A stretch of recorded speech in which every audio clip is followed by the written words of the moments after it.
السلام عليكم وأهلا وسهلا فيكم في قناة لاف كوكين دي زاد. اليوم مع وصفة جديدة وهي الكريب بعصير برتقال.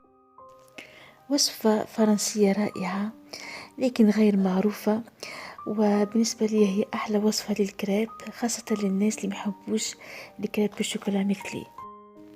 نبدأ في طريقة التحضير. في البلندير نحط 2 كيسان حليب، 2 كيسان فرينة، 4 بيضات، قبصة ملح، 2 مغارف أكل سكر عادي، و3 مغارف أكل ونصف زبدة ذايبة، ونخلطوا المزيج تاعنا مليح.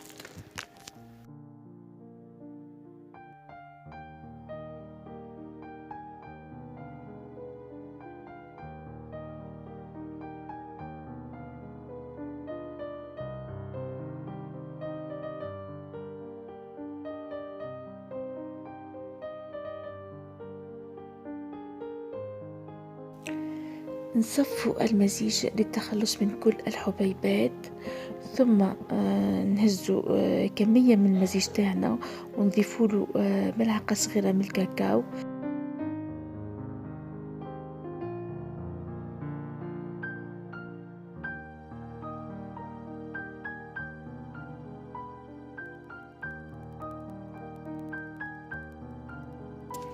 نزيد نصفوا مزيج الكاكاو.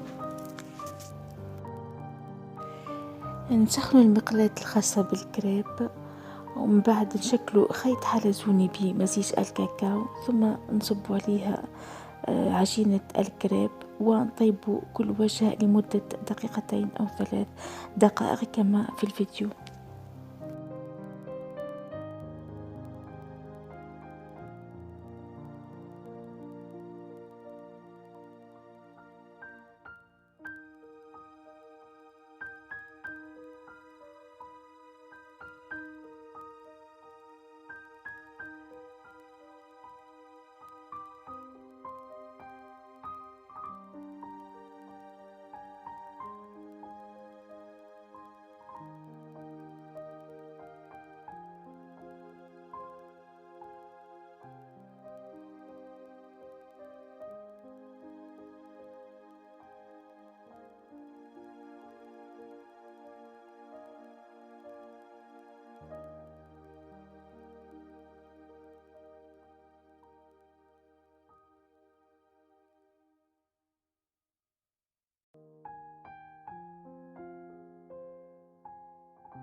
آخر مرحلة هي تحضير الصوص.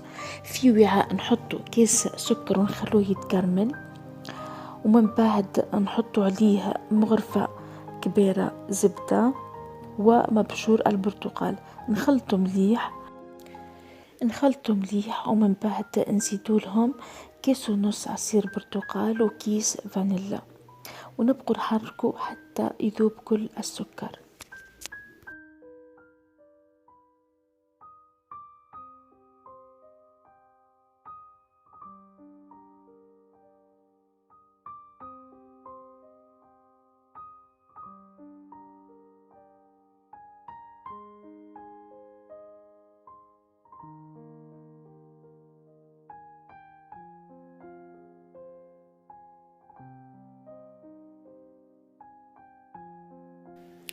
نخلو الصوص يغلي لمدة دقيقتين، ومن بعد نحطو فيه شرائح البرتقال ونخلوها تطيب في الصوص لمدة دقيقتين لا أكثر، ومن بعد نخرجوها من الصوص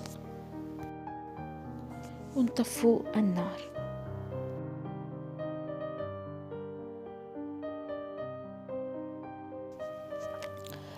نحط أوراق الكريب في الصوص تتشرب ثم نخرجوها.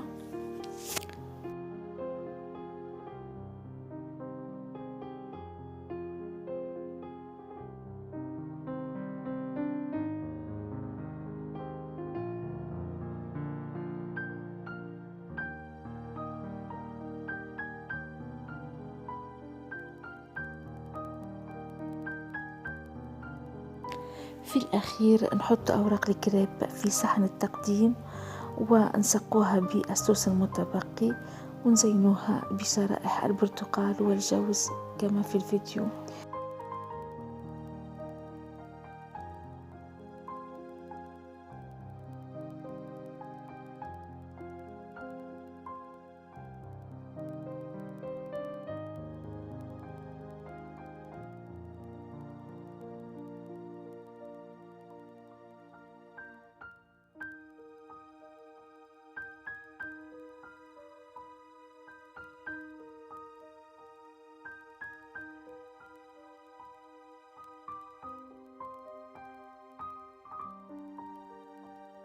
إن شاء الله تكون الوصفة عجبتكم، وفي الأخير ما تنسوش إعجاب واشتراك وتعليق صغير وفعلوا الجرس لتصلكم كل وصفاتي، وسلام.